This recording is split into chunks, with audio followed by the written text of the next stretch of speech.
یہ تو ان ہستیوں کے نام پر محفل ہوتی حضرات گرامی، چاہے مولا علی ہوں یا حسن ہو یا حسین ہو، کہ جنہوں نے صرف جینا ہی نہیں بلکہ مرنا بھی سکھایا ہے۔ صرف جینا نہیں بلکہ مرنا بھی سکھایا۔ آپ کہیں گے کس طرح سے؟ آپ دیکھ لیے کربلا میں 40,000 تھے جس میں سے بھاگتے ہوئے نظر آ رہے تھے، مگر ان 72 میں ایک بتا دو کہ جو موت سے ڈر کے بھاگا ہو۔ وہ 40,000 تھے، ایک طرف جب قاسم آتے ہیں تو 10,000 بھاگتے ہوئے نظر آتے ہیں، ایک طرف جب علی اکبر آئے تو کئی ہزاروں بھاگتے ہوئے نظر آتے ہیں، مگر یہاں پر جنت کی ضمانت دے کر اٹھایا جا رہا ہے کہ جاؤ اب تم جنتی ہو چکے ہو، مگر اس کے باوجود ایک نام نہیں ملتا جو یہ کوئی کہے کہ یہ بھاگے ہوں۔ 72 نے بتا دیا کہ حسین کی وہ ذات ہے کہ جنہوں نے صرف جینا نہیں بلکہ مرنا بھی سکھایا ہے۔ تو الحمدللہ ہم انہی پاک ہستیوں کا ذکر کرتے ہیں اور انہی کے صدقے میں جن کی بارگاہ میں ہم ختم قادریہ کا جو نذرانہ جو پیش کرتے ہیں، جو پڑھتے ہیں، ختم قادریہ حضور شہنشاہ بغداد حضور غوث اعظم دستگیر، اور ہم اور آپ یہ پڑھتے ہیں،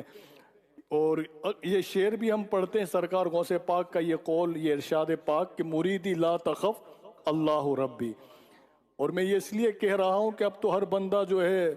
اب تیسرے ویکسین بوسٹر کے چکر میں ہے کہ اب بوسٹر لگایا جائے، اور اب یہ پھر یہ ہوا جو ہے یہ دوبارہ سے یہ ہوا آ رہی ہے، یہ اب افریقہ سے آ رہی ہے،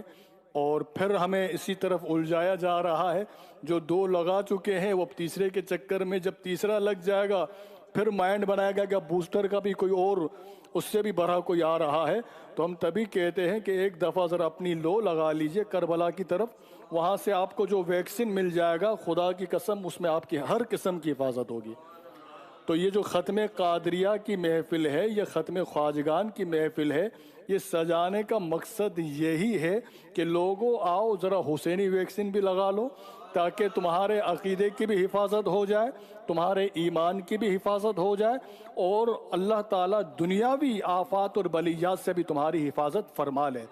اور اسی میں ہم کہتے مریدی لا تخف اللہ ربی، کہ غوث پاک نے فرمایا کہ میرے مرید کسی سے مت ڈر، میرا رب بہت بڑا ہے،